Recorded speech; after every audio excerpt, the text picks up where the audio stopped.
దిశ తన గదిలో గాఢ నిద్రలో ఉంటుంది. ఉన్నట్టుండి గట్టిగా అరుస్తూ నిద్రలో నుంచి లేస్తుంది.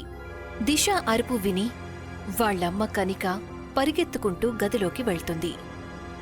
ఏమైంది దిశ, ఎందుకలా అరిచావు? నాకు ఇవాళ మళ్ళీ అదే కల వచ్చిందమ్మా. నువ్వా కల గురించి ఎక్కువగా ఆలోచించడం మానేయి. నువ్వా కల గురించి ఎక్కువగా ఆలోచించకు. ఇక టెన్షన్ ఫ్రీ అయ్యి పడుకు నిద్రపో. రేపు నువ్వు కాలేజ్కి వెళ్ళాలి కదా. వాళ్ళమ్మ చెప్పిన మాట విని దిశ మళ్లీ పడుకోవడానికి ప్రయత్నిస్తుంది. మరుసటి రోజు దిశ కాలేజ్కి వెళ్తుంది. ఏమైంది, నీ మొహం ఎందుకంత దిగులుగా ఉంది? ఏమని చెప్పమంటావు ప్రీతి, రాత్రంతా నాకు నిద్ర పట్టనే లేదు. ఒకవేళ నీకు మళ్ళీ అదే కల వచ్చిందా ఏంటి? అవును ప్రీతి, నాకు నిన్న రాత్రి మళ్ళీ అదే కల వచ్చింది. దిశ, ఇదే కళ నీకు మాటిమాటికి ఎందుకు వస్తుంది? నేను విన్నాను, ఒకటే కళ మాటిమాటికి ఎవరికైనా వస్తుందంటే ఆ కళ ఎవరికైతే వచ్చిందో అదే వాళ్ళకి హెచ్చరికతో సమానమంట. నకుల్, దిశాని ఇంకా భయపెట్టొద్దు. ఇప్పటికే తను పాపం చాలా భయపడిపోయింది. కాలేజ్ పూర్తయిన తరువాత దిశ ఇంటికి వెళ్తుంది. కాని రాత్రి పడుకునేటప్పుడు దిశ మళ్లీ గట్టిగా అరుస్తూ లేస్తుంది. ఓ మై గాడ్, మళ్ళీ నాకు అదే కల వచ్చింది. కానీ ఈసారి కలలో నేను లేనంతే. దిశకి రాత్రంతా నిద్ర పట్టలేదు. మరుసటి రోజు దిశ మళ్ళీ కాలేజ్కి వెళ్తుంది. దిశ, ఇవాళ కూడా నీ మొహం అలాగే ఉంది. నీకు మళ్ళీ నిన్న రాత్రి అదే కల వచ్చిందా? ముందు నాకు కల వచ్చినప్పుడు ఎంతో భయంకరమైన మొహం ఉన్న వ్యక్తి నా పీక పిసుకుతున్నట్టు అనిపించేది. కానీ ఇవాళ నాకు నా కలలో అదే అబ్బాయి నీ పీక పిసుకుతున్నట్టుగా అనిపించింది. పోన్లే, ఈసారి నీకు కల కాస్త వెరైటీగా వచ్చింది. నాకైతే ఇప్పుడు నీ కలల గురించి ఆలోచిస్తుంటే భయం వేస్తోంది. కాలేజ్ పూర్తయిన తరువాత ప్రీతి తన బాయ్ ఫ్రెండ్ రాహుల్తో పాటు బైక్ మీద కూర్చుని ఇంటికి వెళ్తూ ఉంటుంది. ఏమైంది ప్రీతి, ఇవాళ నువ్వు చాలా టెన్షన్గా కనిపిస్తున్నావు? నీకు తెలుసు కదా, దిశ నాకు ఎంత మంచి స్నేహితురాలో. పాపం తనని ఒక కల చాలా విసిగించేస్తోంది. ఆ కల తనకి మాటి మాటికి వస్తోంది. అప్పుడప్పుడు నాకేమనిపిస్తుందంటే దిశకి ఆ కళకి ఆ సంఘటనతో సంబంధం ఉందేమనిపిస్తుంది. ఇవాళ అంటే అన్నావు, కానీ ఇంకెప్పుడూ అలా అనొద్దు. మన స్నేహితులం అందరం కలిసి ప్రమాణం చేసుకున్నాము, మనం దాని గురించి ఎప్పుడూ మాట్లాడకూడదు అని.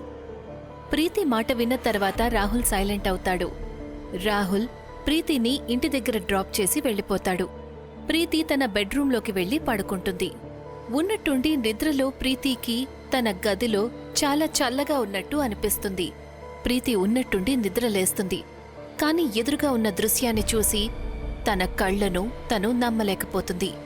తను చూసేసరికి తను తన రూంలో కాదు, ఒక శ్మశానంలో ఉంటుంది. తన ఎదురుగా భయంకరంగా కనిపించే ఒక వ్యక్తి ఉంటాడు. తన పంజా తోడేళ్ల పంజాలా ఉంటుంది. అతను ఆమెను చూస్తూ ఉంటాడు.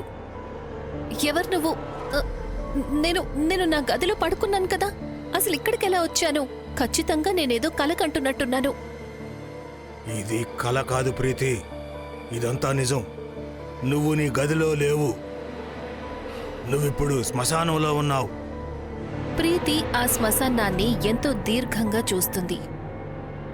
ఇది అసాధ్యం.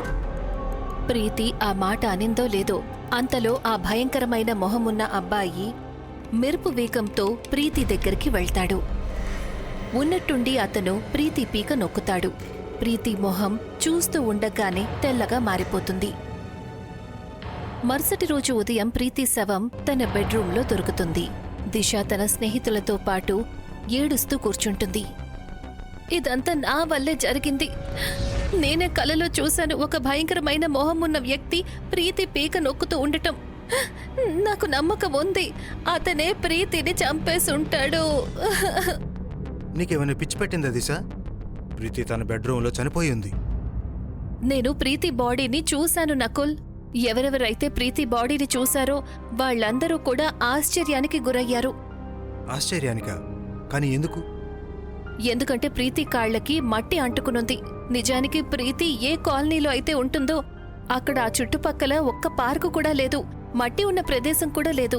మరి తన కాళ్లకి మట్టెలా అంటుకుంది? బహుశా తను రాత్రి తిరగడానికి వెళ్ళిందేమో. ప్రీతి తరచూ రాత్రి భోజనం చేసిన తర్వాత బయట వాకింగ్కి వెళ్తుంది కదా. తన బ్రదర్ చెప్పాడు ఆ రోజు రాత్రి ప్రీతి త్వరగా పడుకుందట. తన గదిలో నుంచి అసలు బయటికే రాలేదట. నాకు దిశ మాటల్లో నిజం ఉందని అనిపిస్తోంది. దిశ ఎంతో దిగులుగా తన ఇంటికి వెళ్తుంది. తనలో తను ఇలా అనుకుంటుంది, నేను నిద్రపోకపోతే అప్పుడు నాకు కల రాదు కదా. కాని దిశకి ఎప్పుడు నిద్ర పట్టిందో అది తనకే తెలియలేదు.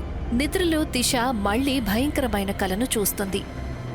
నందిని ఒక భయంకరమైన శ్మశానంలోకి పరిగెడుతుంది.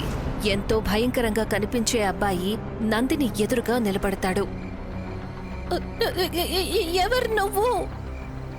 నిజం చెప్పు, నువ్వు నన్ను గుర్తుపట్టలేదా? నేనెవరో తెలియలేదా? లేదు, నేను నిన్ను గుర్తుపట్టలేదు. ఎవరు నువ్వు? నన్నిక్కడి నుంచి వెళ్ళనివ్వు.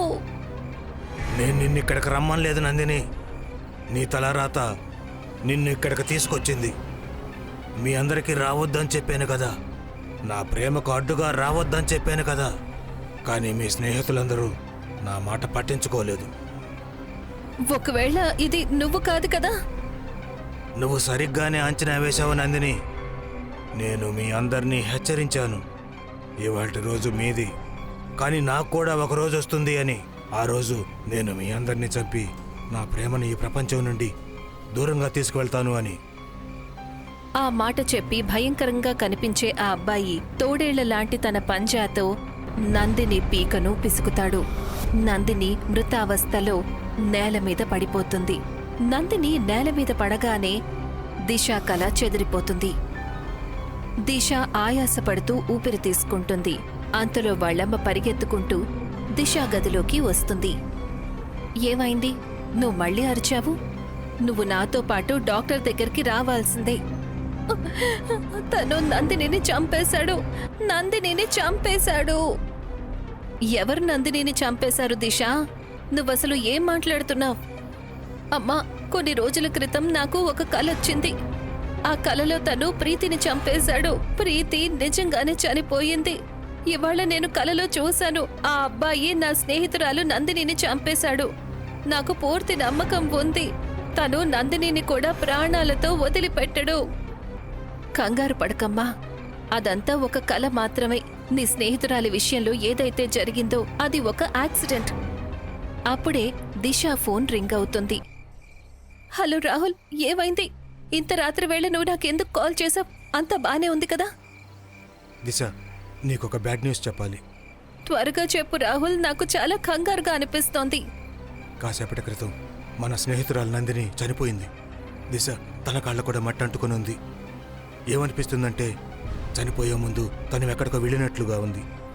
కానీ ఆశ్చర్యకరమైన విషయం ఏంటంటే తన ఇంట్లో వాళ్ళు చెప్తున్నారు నందిని సాయంత్రం తర్వాత అసలు బయటికే రాలేదు అని. దిశ, మన 5 ఫ్రెండ్స్లో 3 మిగిలి ఉన్నాము. నేను, నువ్వు, నకుల్. మన 3 నీ సైకో లవర్ అర్జున్ గురించి మాట్లాడుకోవాల్సిందే. ఆ మాట చెప్పి రాహుల్ ఫోన్ కట్ చేస్తాడు. దిశాకి అప్పుడు పాత విషయాలన్నీ గుర్తుకొస్తాయి. తను తన సైకో ప్రేమికుడు అర్జున్ వల్ల చాలా విసిగిపోయుండేది. చాలు, చాలా అయిపోయింది అర్జున్. ఎన్నిసార్లు చెప్పాలి నేను నిన్ను ప్రేమించడం లేదు అని? కానీ నేను నిన్ను ప్రేమిస్తున్నాను కదా. ఇదెక్కడి బలవంతం? నా వెంట పడొద్దు.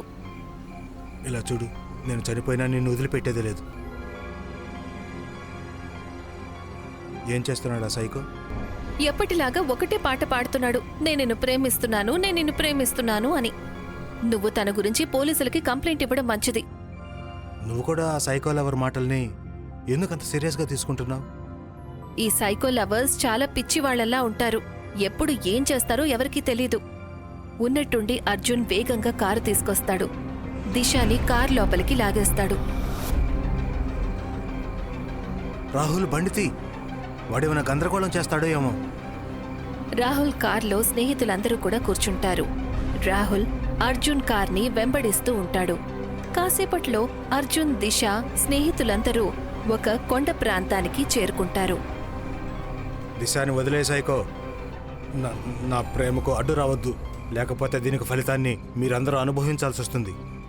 రాహుల్కి అర్జున్ మాటలకి కోపం వస్తుంది. రాహుల్ ఎంతో వేగంగా పరిగెత్తుకుంటూ వెళ్లి తనని తోసేస్తాడు. ఓ మై గాడ్ రాహుల్, నువ్వు ఎందుకింత పని చేశావు? తను చనిపోయాడు.